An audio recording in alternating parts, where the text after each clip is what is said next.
Welcome to all of you on our YouTube channel Vision Career Classes. चलिए, हमने बात की थी एंशियंट हिस्ट्री पढ़ने की, तो स्टार्ट करते हैं एंशियंट हिस्ट्री से। ठीक है, एंशियंट हिस्ट्री में जो एग्जाम में क्वेश्चंस आते हैं वो आजकल उनका वेटेज थोड़ा सा कम हो गया है, लेकिन एंशियंट हिस्ट्री के बारे में बहुत ज़्यादा डेटा नेट पे उपलब्ध नहीं है, या नेट पे जो भी आपको डेटा उपलब्ध होता है या डेटा मिलता है वो उतना एग्जैक्ट डेटा नहीं होता है।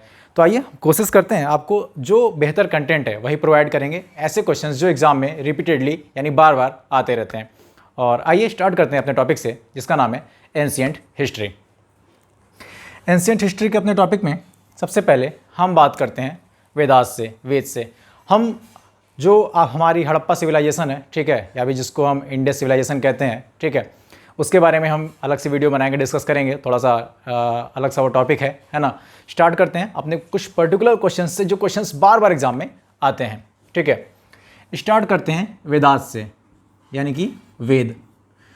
वेद की बात करें तो वेद का मतलब होता है, इंग्लिश में इसको वेदास कहते हैं, है ना। और वेद का मतलब होता है टू नो, यानी कि जानना, यानी कि ज्ञान, यानी ज्ञान प्राप्त करने का जो साधन है उसे उन्हें क्या कहते हैं, वेद कहते हैं। तो वेद की जो मीनिंग होती है उसका मतलब होता है ज्ञान, या फिर टू नो, या फिर नॉलेज। ठीक है, ये मतलब होता है वेद का।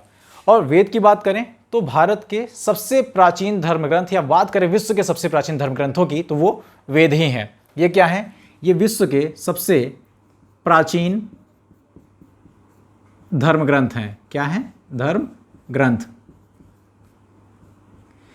ये कब लिखे गए थे, इनका कुछ पर्टिकुलर जो वो है ना, टाइमिंग वो पता नहीं है एग्जैक्टली। ठीक है, तो भी हमें जितना आसपास मालूम चला है ऋग्वेद वगैरह में, है ना, वहाँ से हम पता लगाते हैं कि कब इनका संकलन किया गया है। ये लिखे कब गए हैं ये तो नहीं पता है ना, कब इनका संकलन किया गया वो हम पढ़ेंगे भी, तो आगे देखेंगे। ठीक है ना। और इससे पहले बात कर लें अगर एंशियंट हिस्ट्री की, तो एंशियंट हिस्ट्री के संबंध में एक प्रश्न आता है कि हिस्ट्री यानी कि इतिहास के पिता कौन है, या फिर जनक कौन है, या फिर who is the father of history. तो एक नाम आता है हेरोडोट्स का। किसका, हेरोडोट्स।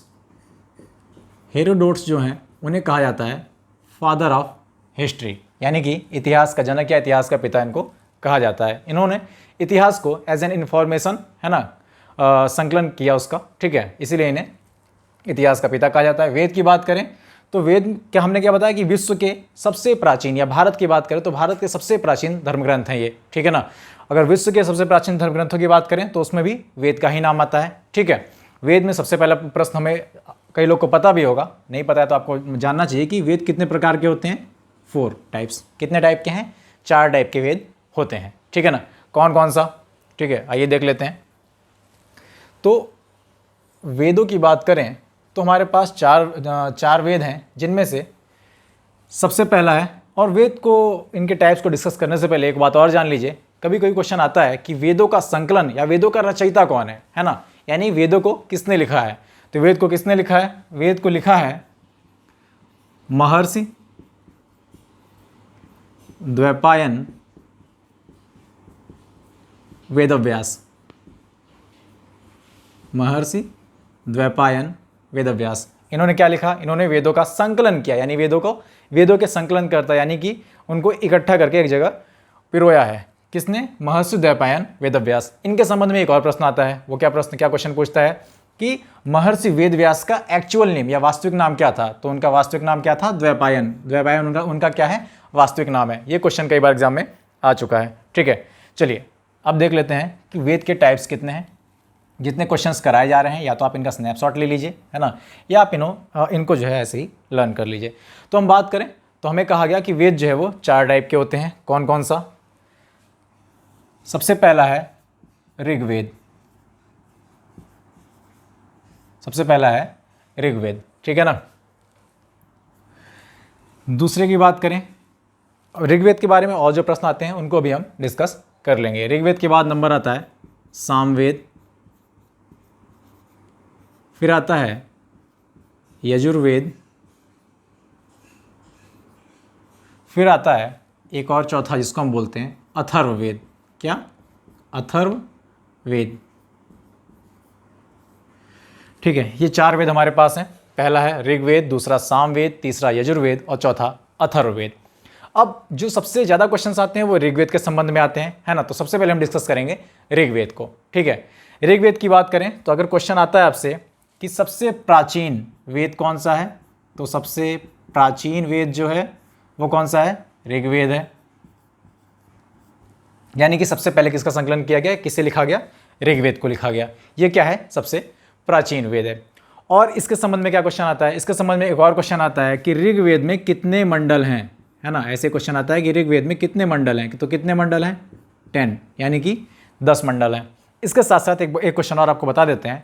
ऐसा पूछता है कि ऋग्वेद में कौन सा अध्याय या कौन सा मंडल बाद में जोड़ा गया है, तो इसमें 10 जो मंडल हैं, इसमें सबसे पहला यानी कि फर्स्ट और सबसे लास्ट यानी कि 10वां, इनको बाद में ऐड किया गया है। ठीक है, ये क्वेश्चन एग्जाम में कई बार आता है। एक और क्वेश्चन पूछता है कि कितने सूक्त हैं ऋग्वेद में, ऋग्वेद में कितने सूक्त हैं, तो वो उसका आंसर है 1028, 1028 या 1028 सूक्त जो हैं वो किस में है, ऋग्वेद में हैं। मंत्र की बात करें, एक और क्वेश्चन आता है कि कितने मंत्र हैं ऋग्वेद में, तो अगर मंत्रों की बात करें, है ना, तो ऋग्वेद में, क्योंकि ऋग्वेद जो है वो संस्कृत में लिखा हुआ है, अगर कभी ऐसा क्वेश्चन आता है कि ऋग्वेद की भाषा क्या है, तो वो क्या है, संस्कृत। कितने मंत्र हैं इसमें, 10,580, 10,580, इतने मंत्र हैं ऋग्वेद में। तो क्या क्या पढ़ा हमने ऋग्वेद के बारे में, हमने पढ़ा कि ऋग्वेद सबसे भारत का या पूरे विश्व का सबसे प्राचीन जो धर्म ग्रंथ है वो ऋग्वेद ही है ना, क्योंकि हमने पहले बात कर ली थी कि वेद जो हैं वो सबसे प्राचीन धर्म ग्रंथ हैं। ठीक है, ऋग्वेद क्या है, सबसे प्राचीन वेद भी है। पूछता है कि सबसे प्राचीन वेद कौन सा है, ऋग्वेद होगा। ऋग्वेद में कितने मंडल हैं, 10 मंडल हैं। ठीक है, और ऋग्वेद में अगर पूछता है कि कौन कौन से ऐसे मंडल है जिनको बाद में ऐड किया गया है, तो पहला मंडल और 10वां, फर्स्ट एंड 10th, इसको बाद में ऐड किया गया है। कितने सूक्त हैं ऋग्वेद में, तो 1028 इतने सूक्त हैं।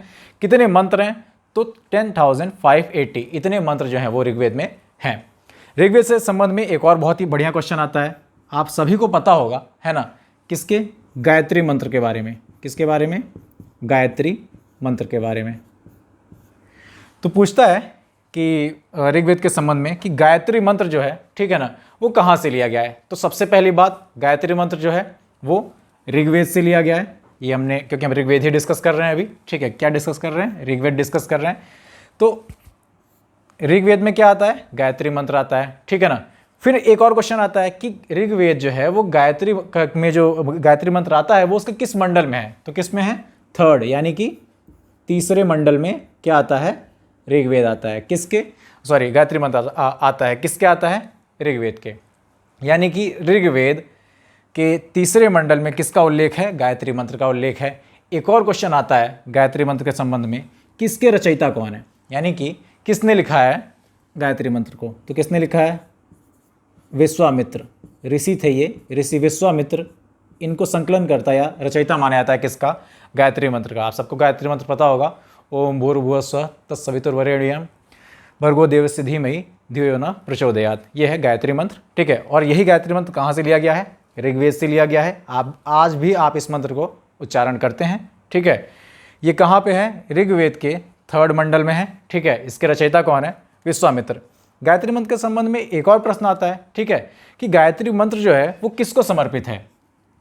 तो सीधी सीधी बात करें तो सूर्य देवता, है ना, सूर्य देवता को समर्पित है कौन सा, गायत्री मंत्र। ठीक है ना, और वहाँ पे गायत्री मंत्र जो है वो जब लिखा हुआ है ऋग्वेद में, तो वहाँ किस देवता का नाम है, वहाँ इनका नाम है सावित्री या सविता लिखा होगा, सावित्री या सविता। कई बार क्वेश्चन आया है कि ऋग्वेद में जो गायत्री मंत्र है वो किसको समर्पित है, किस देवता को समर्पित है, तो सावित्री या सविता लिखा हुआ है, देवता को समर्पित है। और वो एक्चुअल नाम किसका है, सूर्य देवता का नाम है। किसका है, सूर्य देवता का वो नाम है। ठीक है, इतना हमने ऋग्वेद के बारे में जो बेसिक क्वेश्चन से देख लिए। कुछ और देख लेते हैं, इनका आप चाहिए तो स्नैपशॉट ले लीजिए। और क्वेश्चंस देखते हैं ऋग्वेद के संबंध में। और ये क्वेश्चंस ऐसे हैं, आपको एक बार देखना है, आपको लर्न हो जाएंगे, कुछ बहुत ही टफ नहीं है इसमें। ठीक है, चलिए फिर आता है ऋग्वेद के संबंध में एक और प्रश्न कि ऋग्वेद में उल्लेखित सबसे पवित्र नदी कौन सी है, सबसे पवित्र नदी किसे माना गया है ऋग्वेद में। तो ऐसा नहीं कि पहला ऑप्शन अगर गंगा आ जाए तो आप गंगा को टिक कर दीजिए, नहीं, वहाँ पे एक नदी का उल्लेख है, सरस्वती। सरस्वती नदी को ऋग्वेद में सबसे पवित्र नदी माना गया है। ठीक है ना, और एक और क्वेश्चन आता है कि ऋग्वेद में सर्वाधिक उल्लेखित, यानी कि सर्वाधिक उल्लेख किस नदी का है, तो सर्वाधिक उल्लेख अगर पूछता है कि किस नदी का ऋग्वेद में सर्वाधिक उल्लेख किस नदी का है, तो वो है सिंधु का। आप सबको पता होगा, सिंधु यानी कि इंडस, ठीक है ना। ये क्वेश्चंस हैं, बेसिक क्वेश्चंस जो एग्जाम में आते हैं। पूछता है कि सबसे पवित्र नदी ऋग्वेद में किसको माना गया है, सरस्वती को। ऋग्वेद में सर्वाधिक उल्लेखित यानी बार बार किसका जिक्र है, तो सिंधु नदी का, है ना। कहीं कहीं ये डेटा मिलता है और वहाँ पे बताता है कि 137 टाइम्स इसका उल्लेख है ना, यानी कि 137 टाइम्स उल्लेख किसका है, सिंधु नदी का है। कहाँ पे, ऋग्वेद में, ठीक है। और ऋग्वेद की भाषा क्या है, वो हम सबको पता है, संस्कृत है, ठीक है। ये क्वेश्चंस एग्जाम में आते हैं। एक और क्वेश्चन आता है कि ऋग्वेद में, है ना, सबसे इंपॉर्टेंट देवता कौन से हैं। सबसे इंपॉर्टेंट देवता जो ऋग्वेद के हैं वो किसे माना जाता है, तो वहाँ पे 2 देवताओं का जिक्र है, जिसमें सबसे पहला नाम आता है इंद्र का। किसका, इंद्र का आता है। इंद्र के लिए वहाँ पे इंद्र शब्द का नहीं यूज़ है, वहाँ उन्हें कहते हैं पुरंदर। ये उनका समानार्थी शब्द में भी ये क्वेश्चन कई बार आता है, ठीक है ना। इसको आप लर्न कर लीजिएगा जब आप सिनोनिम पढ़ते हैं, ठीक है ना। जहाँ पे आप पढ़ेंगे पर्यायवाची हिंदी में, ये हिंदी में काम आ जाएगा आपके। तो इंद्र का एक और नाम है पुरंदर, और पुरंदर के नाम से वहाँ पे जिक्र है, ठीक है। कहाँ पे, ऋग्वेद में। किसका, इंद्र का। तो अगर सबसे इंपॉर्टेंट देवता की बात करें, है ना, अगर ये बात करें कि सबसे इंपॉर्टेंट देवता कौन है ऋग्वेद का, तो वो है इंद्र। वहाँ पे उनका किस नाम से जिक्र है, पुरंदर के नाम से जिक्र है, ठीक है। अब नदी की इतनी बात कर ली थी, भाई गंगा की बात कहीं नहीं आई। गंगा को पुराणों में या बाकी जगह पे भागीरथी कहा गया है ना, क्योंकि भगीरथ एक ऋषि थे, वो नदी को लेके आए थे, है ना, जमीन पे, इसलिए भागीरथी कहा गया है। तो अगर कभी ऐसा क्वेश्चन आता है कि गंगा नदी का कितनी बार जिक्र है, ठीक है, ऋग्वेद में, तो केवल एक बार। कितनी बार, एक बार जिक्र आता है। इतनी जानकारी ऋग्वेद के लिए आपके लिए काफ़ी है, ठीक है, क्योंकि सबसे ज़्यादा संबंध जो प्रश्न आते हैं वेद से, वो ऋग्वेद से ही आते हैं। तो हमने डिस्कस कर लिया ऋग्वेद को, ठीक है। चलिए आगे बढ़ते हैं। ये क्वेश्चंस ऐसे हैं जो एग्जाम में बार बार आते हैं, ठीक है। आपको इनको लर्न कर लेना है, ठीक है ना, माइंड में कहीं सेट कर लेना है। ये आपसे मिस नहीं होने चाहिए, एग्जाम में कभी भी आए, ठीक है। चलिए, ऋग्वेद तो हो गया, पहला वेद। हमने जो इंपॉर्टेंट क्वेश्चंस आ सकते थे, आते थे, उनको हमने डिस्कस कर लिया है। सामवेद की बात करें, है ना, तो सामवेद को क्या कहा जाता है, इसे भारतीय संगीत का जनक कहा जाता है। जो हमारे यहाँ शास्त्रीय संगीत हुआ करता है ना, यानी कि जो शास्त्रीय संगीत भारत में है, वो कहाँ से आया हुआ है, सामवेद से आया हुआ है। इसीलिए सामवेद को भारतीय संगीत का जनक कहा जाता है, ठीक है। क्या कहा जाता है, भारतीय संगीत का जनक, भारतीय संगीत का जनक, यानी कि फादर ऑफ इंडियन म्यूजिक किसे कहा जाता है, सामवेद को कहा जाता है, ठीक है ना। भारतीय संगीत का बेसिक सा मतलब है जो शास्त्रीय संगीत है ना, उससे है, ठीक है। वो कहाँ से लिया गया है, सामवेद से लिया गया है। यानी कभी ऐसा कोई पूछता है कि कौन सा वेद है जिसे भारतीय संस्कृत का जनक कहा जाता है, तो किसे कहा जाता है, सामवेद को कहा जाता है, ठीक है। और सामवेद के बारे में पूछता है कि इसके प्रथम लेखक कौन है। कई बार ये क्वेश्चन आता है कि सामवेद के प्रथम लेखक या संकलनकर्ता किसको माना जाता है। ये क्वेश्चन एग्जाम में आ चुका है। तो इन्हें बोलते हैं जैमिनी। जैमिनी को सामवेद का, है ना, उसको उनको जो है प्रथम लेखक माना जाता है, ठीक है। चलिए, इतना सामवेद के बारे में काफ़ी डिस्कस हो गया, है ना। कभी ऐसा क्वेश्चन पूछ लेता है कि कौन सा ऐसा वेद है जो संगीत से संबंधित है, तो आप टिक कर देंगे सामवेद, ठीक है ना। चलिए नेक्स्ट बात करते हैं। जो ऐसे क्वेश्चंस बार बार आते हैं उन्हीं को हम डिस्कस कर रहे हैं, बहुत ज़्यादा डीप में नहीं पढ़ना है हमको इन सब चीज़ों को। फिर बात करते हैं यजुर्वेद की, ठीक है ना। यजुर्वेद के बारे में बात करेंगे, ठीक है। तो यजुर्वेद के बारे में बहुत ही खास बात है, और एक क्वेश्चन हमेशा यही आता है कि यजुर्वेद जो है कौन सा ऐसा वेद है, एग्जाम में क्वेश्चन आता है कि कौन सा ऐसा वेद है जो प्रोज और पोएट्री दोनों में है, ठीक है ना। किस में, जो प्रोज में भी है और पोएट्री में भी है। यानी कि हिंदी में इसे बोलते हैं गद्य और इसे बोलते हैं पद्य, ठीक है ना। गद्य और पद्य दोनों में, यानी कि प्रोज और पोएट्री दोनों में। हिंदी आप पढ़ोगे, एग्जाम में आएगी हिंदी, है ना, तो आपको मालूम होना चाहिए। गद्य का मतलब होता है प्रोज, यानी कि जो हम कहानी वगैरह पढ़ते हैं, है ना, उन्हें बोलते हैं प्रोज। पोएट्री किसको बोलते हैं, जो हम कविता वगैरह पढ़ते हैं, पोएम वगैरह पढ़ते हैं, उन्हें बोलते हैं पोएट्री। तो कभी ऐसा क्वेश्चन आता है कि प्रोज और पोएट्री दोनों में कौन सा वेद लिखा हुआ है, तो वो वेद कौन सा है? यजुर्वेद है। ठीक है, वो वेद कौन सा है? यजुर्वेद है। और एक और क्वेश्चन आता है इसके संबंध में कि यजुर्वेद में यज्ञ विधान के बारे में लिखा हुआ है, यज्ञों के विधान के बारे में कि यज्ञ वगैरह कैसे करने हैं वो कहाँ पे लिखा हुआ है, उसका जो वो है डिटेल वो कहाँ दी हुई है? यजुर्वेद में दी हुई है। ये 2 क्वेश्चन जो हैं वो एग्जाम में कई बार आते हैं। ठीक है, चलिए मैक्सिमम क्वेश्चन जो आते हैं वो या तो ऋग्वेद से आते हैं या तो फिर अथर्ववेद से आते हैं। ठीक है, बाकी इनके बारे में बस जानकारी हमें नॉर्मल होनी चाहिए। अथर्ववेद की बात कर लें। ठीक है, अब चौथा हमारा बाकी रह गया अथर्ववेद। तो अथर्ववेद जो है वो एक तरीके से कहें तो वेदों में इसकी मान्यता वेद जैसी नहीं है। ठीक है ना, क्यों नहीं है अभी हम आगे डिस्कस करेंगे।